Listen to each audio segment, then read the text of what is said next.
What is going on, guys? And in this exercise what we are going to do is to write a function that uses pointers, and we are going to introduce the concept of passing by reference.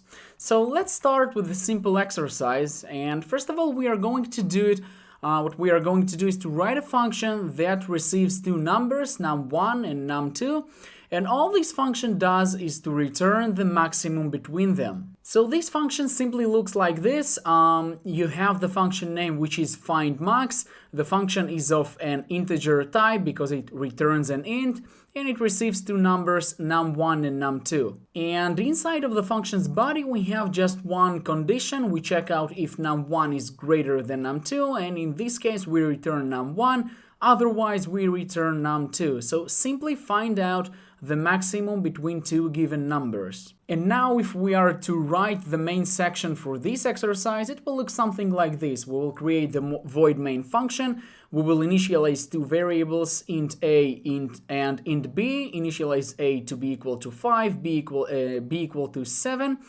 And then we will create another additional variable called max, and we will call the function findMax and pass it by value, just a copy, as we discussed previously, a copy of the values a and b.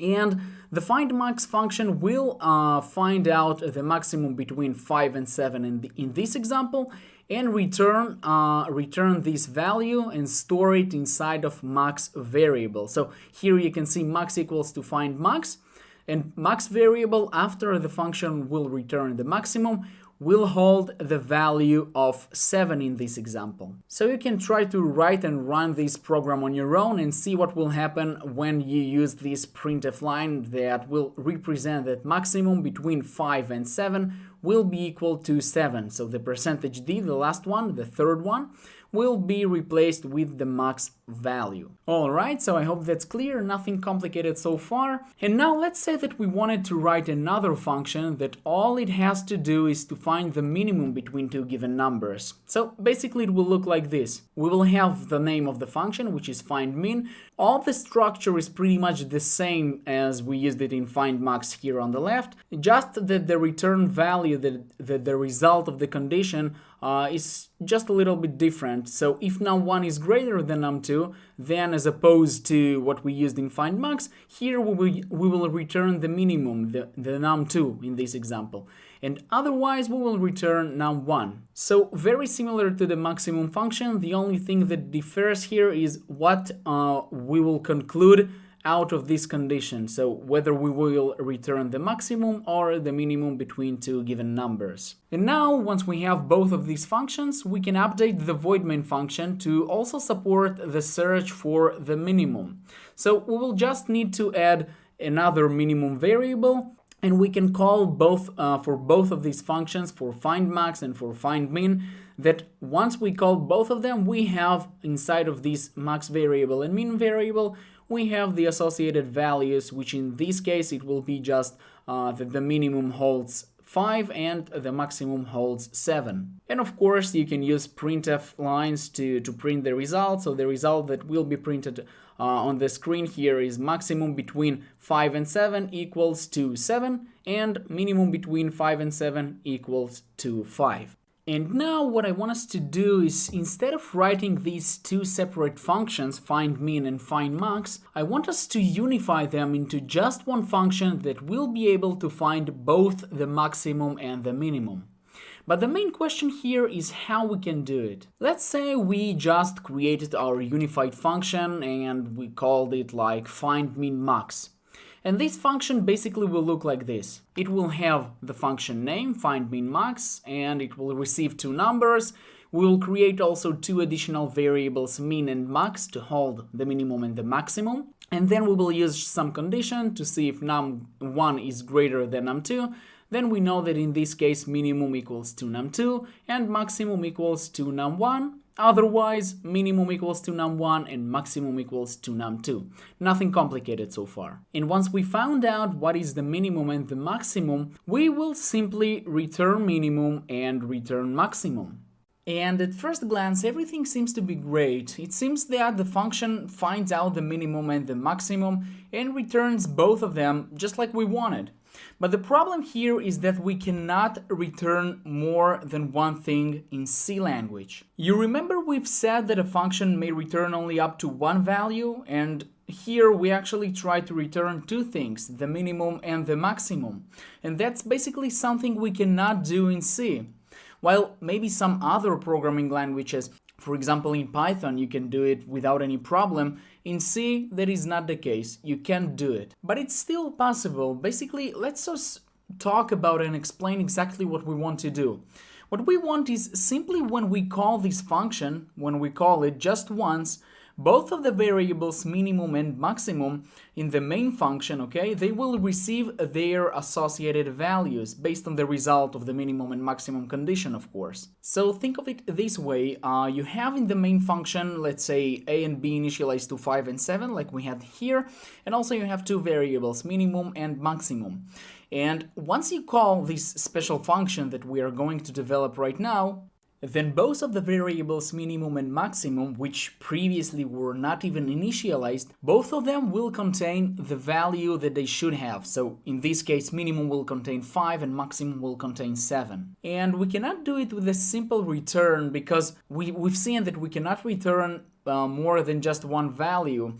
So that's exactly why we should start thinking of another way to solve it, probably using pointers, which will allow us to modify by reference the values of min and max variables in the main function. So we are going to modify the values themselves in the main function from another function. Let's say we will call it find min max. We are going to modify the values in the main function from another function, and that's actually called to modify by reference. So remember this one, it's very important. And the way we will do it is simply by sending the addresses of minimum and maximum variables from the main function.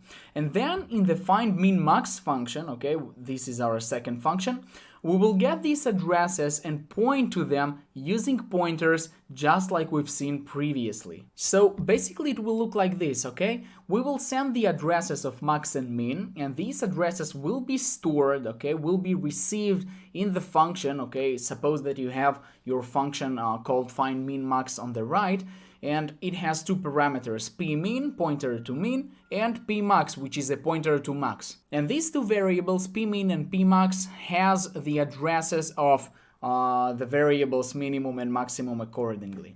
So what we are going to do then is simply to write a function. This function is going to be of a void type, and what we are going to do now is simply we can see that this function will receive two values into num1 and num2, which contains, let's say, 5 and 7 like we had previously, a and b initialized to 5 and 7.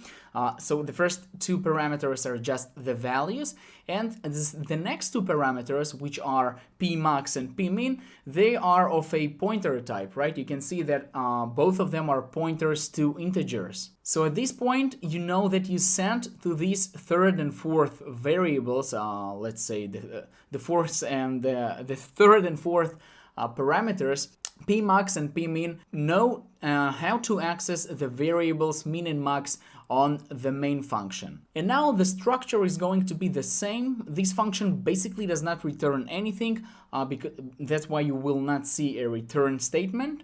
And what you are going to do is to use a simple condition like we've done previously. So if num1 is greater than num2, and now instead of modifying it locally to the find min max function, we know that by using pointer pmin, we can access the actual value, the actual variable that is called min in the main function and modify its value to be equal to num2. And also the same for pmax, pointer pmax equals to num1. That basically will update and will modify the value of the variable max in the main function. So I hope that's clear. It's super important, guys, to understand this concept, how to pass by reference. So simply, once again, what we've done here, we simply sent the addresses of the variables that we wanted them to be modified by reference, okay? Behind the scenes, once we call this function, find min max, they will be modified without even let's say, noticing it, okay? So just to make it more clear, let's try to use, I show you the void main function.